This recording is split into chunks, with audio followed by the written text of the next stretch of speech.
with strength. It is what God does.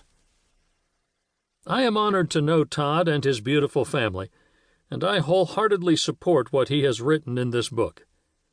He is a friend, brother, and partner in Jesus. Todd has had more than enough reasons to complain or give up in life, but God transformed him. Todd is a son of God, a disciple of Jesus, and a spirit-filled warrior. God can transform you, too. And Jesus endured a cross to prove it.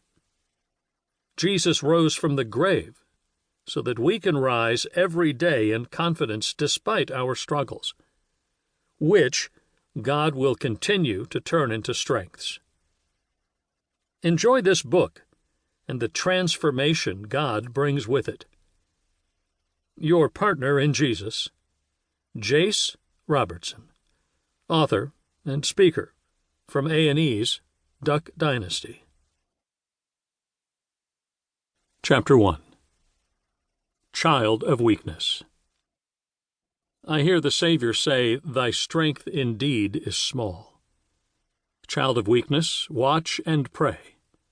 Find in me thine all in all. Elvina M. Hall. Jesus paid it all. My life nearly ended just as it began.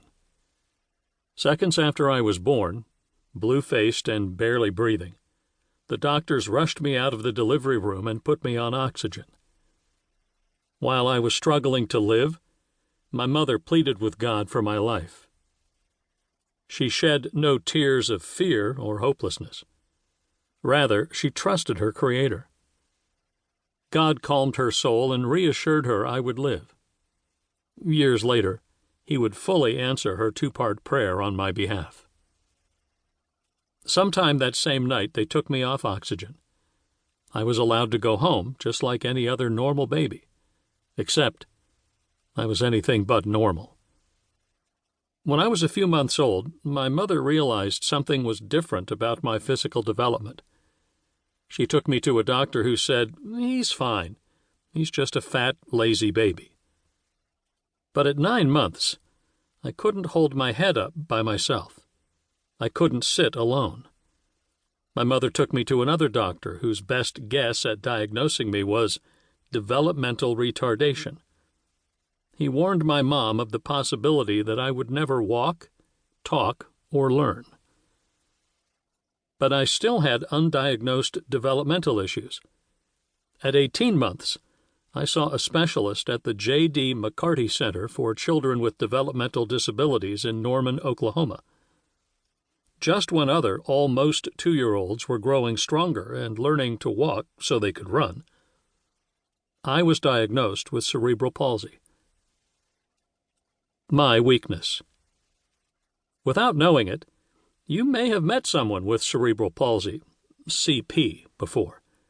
You may have met someone who seemed different, but you didn't know why, and you were afraid to ask. If you didn't know someone with CP, it's hard to know what to say, and it's twice as hard to know what their daily life is like. Cerebral palsy is almost often caused by a brain injury before, during, or right after birth. It affects a person's ability to control their muscles, but it affects each person differently and to different degrees.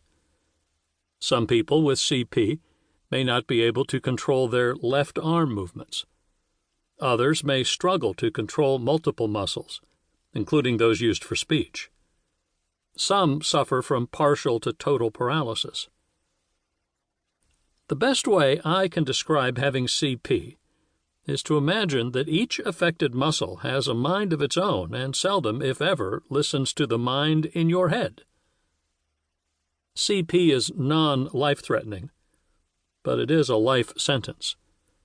There is no earthly cure, only different therapies for physical, speech, and occupational help. CP is not a disease, but it affects everyday life. This is even more apparent in the face of obstacles such as no ramp access for a person with CP who must use a wheelchair, like me.